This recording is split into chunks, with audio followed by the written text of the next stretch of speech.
রংপুর বনাম ঢাকা এমএস দুইটি দলের জন্য অনেক বেশি গুরুত্বপূর্ণ। এই ম্যাচে যদি রংপুর জয় লাভ করে তাহলে রংপুর সুপার ফোর নিশ্চিত করে ফেলবে, ঢাকা বাদ পড়ে যাবে। আর যদি এই ম্যাচটি ঢাকা জয় লাভ করে তাহলে ঢাকার সুপার ফোর খেলার সম্ভাবনা বেড়ে যাবে।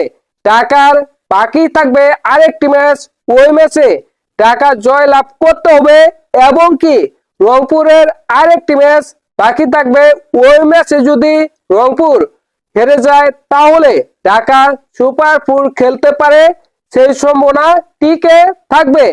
আর যদি ওই ম্যাচটা রংপুর জয় লাভ করে তাহলে রংপুর সুপার ফোরে চলে যাবে। অর্থাৎ ঢাকার দুইটি ম্যাচ রয়েছে, ওই দুইটি ম্যাচের মধ্যে একটি ম্যাচ হেরে গেলেই রংপুর সুপার ফোরে চলে যাবে। অন্যদিকে রংপুরের দুইটি ম্যাচ রয়েছে, ওই দুইটি ম্যাচের মধ্যে একটি ম্যাচ রংপুর জয় লাভ করলেই রংপুর সুপার ফোরে চলে যাবে। এই কারণে এই ম্যাচটা অনেক বেশি গুরুত্বপূর্ণ। যে দল জয় লাভ করবে ওই দলের সম্ভাবনা বেড়ে যাবে। দেখেন, সুপার ফোর তিনটি দল নিশ্চিত করে ফেলেছে, চট্টগ্রাম, রাজশাহী এবং সিলেট। এখন বাকি রয়েছে একটি আসন, ওই আসনে কে খেলবে, ঢাকা নাকি রংপুর। আজকে নোয়াখালী বাদ পড়ে গেছে চট্টগ্রামের সাথে হেরে, নোয়াখালী বাদ পড়ে গেছে, তারা আর সুপার ফোর খেলতে পারবে না, তাদের আর কোনো সম্ভাবনা নেই। যেহেতু 6টি দলের মধ্যে 3টি দল সুপার ফোর নিশ্চিত করে ফেলেছে এবং একটি দল বাদ পড়ে গেছে, বাকি রয়েছে এখন দুইটি দল। ওই দুইটি দলের মধ্যে একটি দল সুপার ফোর খেলবে, হয়তোবা ঢাকা সুপার ফোর খেলবে, নয়তোবা রংপুর সুপার ফোর খেলবে।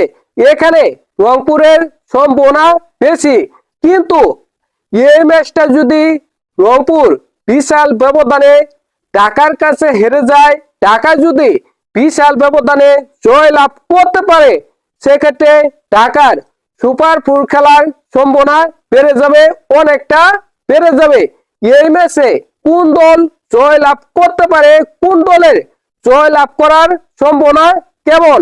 দেখেন, রংপুর টানা 3টি ম্যাচ হেরেছে, এই কারণে রংপুরের ক্যাপ্টেন পরিবর্তন করা হয়েছে, সোহানকে বাদ দিয়ে রংপুরের ক্যাপ্টেন করা হয়েছে লিটন কুমার দাসকে। অন্যদিকে ঢাকার পরাজয় আর পরাজয়, ঢাকা এবারে বিপিএলে 8টি ম্যাচ খেলেছে, 8টি ম্যাচের মধ্যে মাত্র 2টি ম্যাচ জয় লাভ করেছে।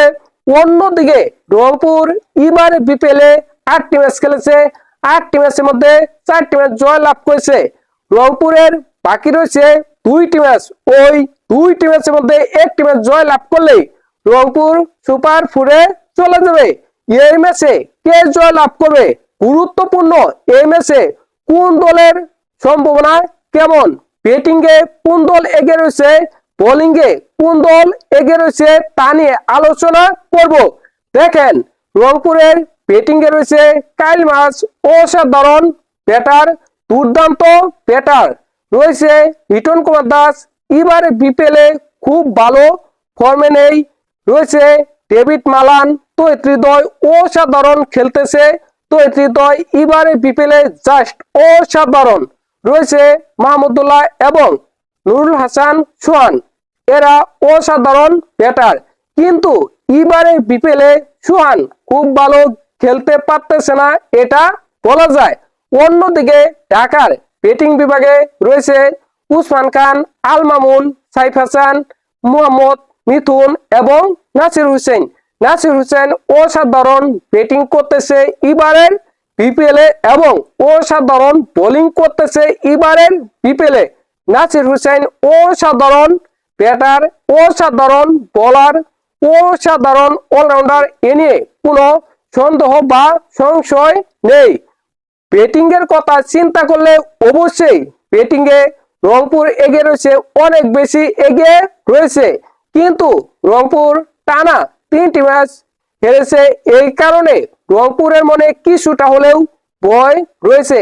এই কারণে এই ম্যাচটা রংপুর হারতেও পারে, সেই সম্ভাবনা রয়েছে। বোলিংয়ে কোন দল এগিয়ে রয়েছে এবং কতটা এগিয়ে রয়েছে?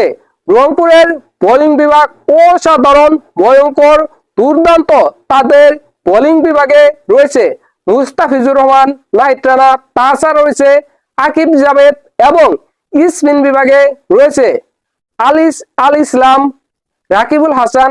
অসাধারণ বোলার রংপুরের, জাস্ট অসাধারণ।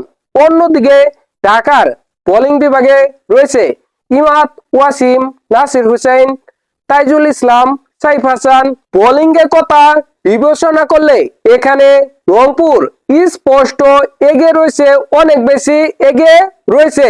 ব্যাটিং এ রংপুর এগিয়ে রয়েছে, বোলিং এ রংপুর এগিয়ে রয়েছে।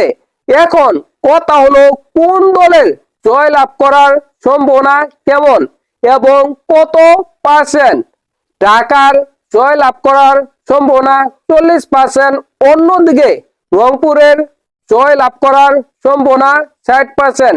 আপনাদের কি মনে হয় এই ম্যাচে কে জয় লাভ করবে? আমার মনে হয় এই ম্যাচে রংপুর জয় লাভ করবে এবং সুপার 4 নিশ্চিত করবে। আপনাদের কি মনে হয় অবশ্যই কমেন্ট করে জানাবেন আপনাদের মূল্যবান মতামত।